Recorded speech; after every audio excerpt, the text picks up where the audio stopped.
Bien chers amis de Café Évangile, Jésus disait aux foules, « Tous ceux que me donne le Père viendront jusqu'à moi, et celui qui vient à moi, je ne vais pas le jeter dehors, car je suis descendu du ciel pour faire non pas ma volonté, mais la volonté de celui qui m'a envoyé.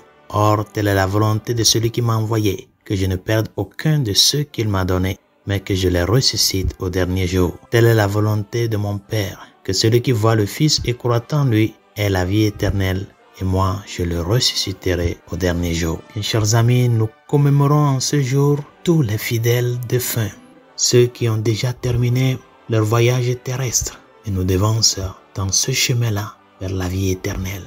Et nous les commémorons en ce jour dans la foi de l'Église, notre foi, de que la mort physique, la mort terrestre n'est pas la fin.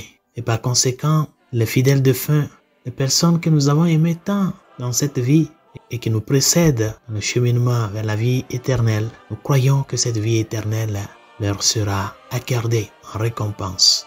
Et nous le croyons, c'est pour cela nous tombons à genoux, nous prions, nous n'oublions pas leur sort, parce que c'est en cela que se fonde notre espérance. La première lecture que nous avons écoutée en ce jour commence avec ces mots, je cite, « Les âmes des justes sont dans la main de Dieu, aucun tourment n'a de prise sur eux. » La question est de savoir qui sont les justes. Ces justes-là, dont l'âme est dans les mains de Dieu et aucun tourment ne les atteindra. Faut pas comprendre le juste dans ce contexte comme quelqu'un qui n'a jamais péché. Mais au contraire, le juste, c'est celui qui a ordonné sa vie à Dieu. C'est-à-dire, il a orienté toute sa vie selon le désir de Dieu. Ce sont des personnes qui, conscientes d'être faibles et pécheurs, voient en Dieu leur salut, voient en Dieu leur remède. Quand elles tombent, ces personnes-là, elles s'ouvrent à la miséricorde de Dieu pour qu'il les relève. Et après avoir été relevées, elles luttent pour ne plus retomber en s'appuyant sur la grâce de Dieu. C'est celui-là qui est appelé le juste. Et son âme est entre les mains de Dieu.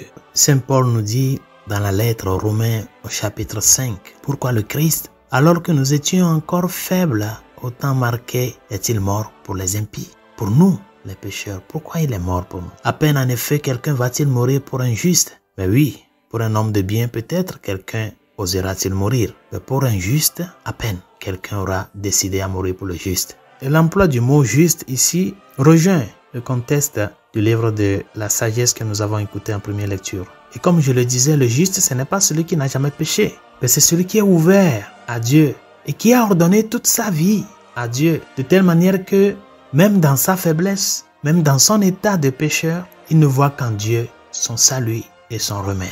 C'est là la source et l'accomplissement de notre espérance, bien chers amis, de qu'un Dieu, par amour pour nous, s'est fait homme et a accepté mourir pour nous qui ne sommes pas des hommes de bien, des impies, des pécheurs, des ingrats. Qui va accepter mourir pour un ingrat, pour un pécheur, pour un orgueilleux? Qui va vouloir mourir pour lui? Mais le Christ l'a fait. Il est notre espérance et l'accomplissement de cette espérance. Incapable de payer la dette de nos péchés, Dieu en son Fils a intercédé pour nous en prenant sur lui cette dette-là et en le soldant de par sa mort et sa résurrection, détruisant ainsi la mort et nous donnant la vie nouvelle. Où est, ô mort, ton aiguillon? Où est, ô mort, ta victoire, nous dit Saint Paul.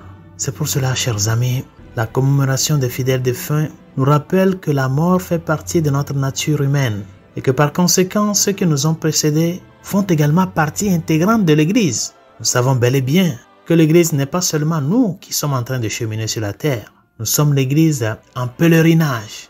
L'autre partie, c'est l'Église souffrante, ceux qui sont dans le purgatoire. Et la première étape de l'Église, c'est l'Église triomphante, ceux qui sont déjà au ciel. Et donc, ceux qui nous ont dévancés de par la mort font partie intégrante de l'Église. C'est ce que nous rappelle cette célébration.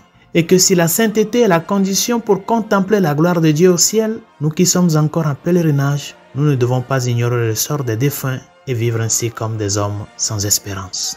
Au contraire, nos prières et nos supplications à Dieu en leur nom doivent être incessantes afin que la miséricorde leur soit accordée. Prières, supplications, actions de grâce pour leurs âmes, chers amis. C'est ça notre devoir comme chrétiens. Ne pas oublier que ceux qui sont morts ont besoin de nos prières. Ils ne peuvent rien faire pour eux-mêmes. C'est à nous d'intercéder pour eux. C'est là la conscience de l'Église. de demander des messes pour les défunts, de prier, d'offrir des sacrifices, des petits sacrifices pour leur salut. Et c'est là que vient la question préoccupante. Comment vivons-nous aujourd'hui le deuil d'une personne chère qui nous a quittés? Célébrons-nous vraiment le deuil? Ou bien nous pensons que une fois après l'enterrement, c'est fini? Est-ce que nous avons à cœur cette personne-là dans nos prières? Et quel est le sens des funérailles chrétiennes? Est-ce que c'est juste venir pour nous voir, pour nous rencontrer, qu'il y a eu des années qu'on ne s'est plus vu et les funérailles sont transformées pour nous comme des lieux de rencontre? Ou bien c'est vraiment un moment où nous nous réunissons pour plaider miséricorde pour cette âme-là qui en a besoin? Comment est-ce que nous vivons le deuil? Nous célébrons le deuil aujourd'hui. C'est important parce que ça fait partie de la foi chrétienne, célébrer le deuil. Et la célébration du deuil chrétien implique le sens de prière, le sens du pardon, le sens d'offrir des supplications à Dieu pour l'âme-là, faire mémoire de celui qui nous a laissés et prier Dieu le Père pour qu'il soit clément envers cette âme. Vivons les moments des funérailles comme des moments de prière, d'espérance et de foi. Ne voyons pas à la mort la dernière étape, c'est une porte pour la vie éternelle que le Christ nous a gagnée. Ne pensons pas qu'immédiatement mort, immédiatement au ciel. Ne pensons pas ça. Parce que des fois, nous canonisons trop les gens. On pense qu'immédiatement mort, on est au ciel. Mais nous savons que nous sommes des pécheurs. Il y a des cas extrêmes. Un martyr, par exemple, celui qui verse son sang pour le Christ, immédiatement au ciel. Mais il y a plein de cas où, même à quelques minutes avant la mort, on peut toutefois pécher. Et c'est à nous d'avoir cette conscience-là de que nos prières sont extrêmement importantes pour ces âmes qui, en raison d'une tâche ou d'une conséquence du péché, passent par l'épreuve du purgatoire, afin que le juste juge, notre Seigneur Jésus-Christ, en qui ils ont cru pendant leur vie terrestre, leur accorde le bonheur éternel et les ressuscite au dernier jour. Donne-leur, Seigneur, le repos éternel et que brille pour eux la lumière sans fin. Qu'ils reposent en paix. Amen. Bonne journée. Dieu vous bénisse.